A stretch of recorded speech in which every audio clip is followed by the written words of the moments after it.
Pengakuan mengejutkan Jenderal Muda Negara Kekaisaran Sunda. Ternyata sindikat.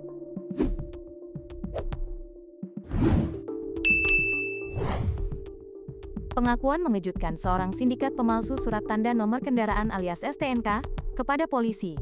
Bikin geleng-geleng kepala. Ya, seorang sindikat pemalsu STNK itu mengaku sebagai jenderal muda dari negara Kekaisaran Sunda Nusantara. Semua bermula saat Polres Cianjur membongkar praktik pembuatan STNK palsu.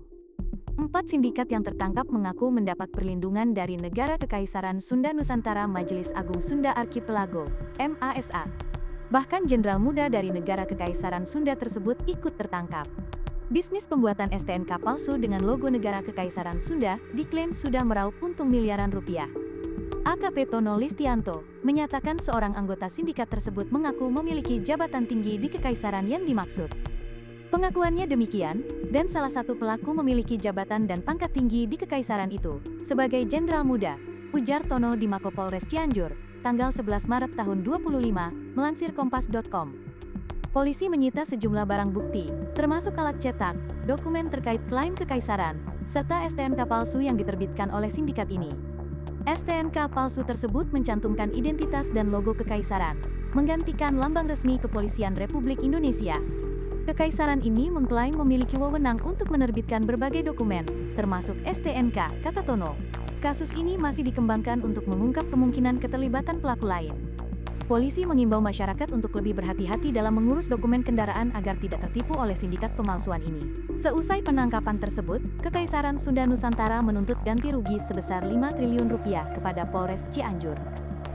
Hal ini bermula saat Polres Cianjur menangkap pria bernama Hasanuddin, 54, atas kasus pemalsuan STNK. Belakangan Hasanuddin disebut-sebut sebagai jenderal muda di Kekaisaran Sunda Nusantara. Buntut penangkapan tersebut, Polres Cianjur dituntut ganti rugi sebesar 5 triliun rupiah. Selain tuntutan tersebut, dalam surat yang juga ditembuskan ke berbagai negara, kelompok ini mengancam akan membubarkan Negara Kesatuan Republik Indonesia, NKRI. Mereka bahkan mengancam akan menjadikan Jakarta seperti Nagasaki dan Hiroshima apabila tuntutan mereka tidak diindahkan, kata Tono. Saat ini, polisi masih mengembangkan kasus tersebut, termasuk mendalami aktivitas kelompok yang mengklaim sebagai negara kekaisaran ini. Mereka mengaku memiliki pemerintahan sendiri, serta kekuasaan dan wewenang untuk menerbitkan berbagai dokumen, termasuk STNK palsu ini, ucapnya. Tono menjelaskan kelompok ini berpusat di Cicurug, Kabupaten Sukabumi, dengan struktur hierarki jabatan yang mereka tetapkan sendiri. Yang kami tangkap, salah satunya berinisial H, mengaku memiliki pangkat dan jabatan sebagai jenderal muda di Kekaisaran tersebut, ujar Tono. Tersangka H adalah otak dari sindikat ini. Dia menjadi pelindungnya karena punya pangkat jenderal, terang Tono.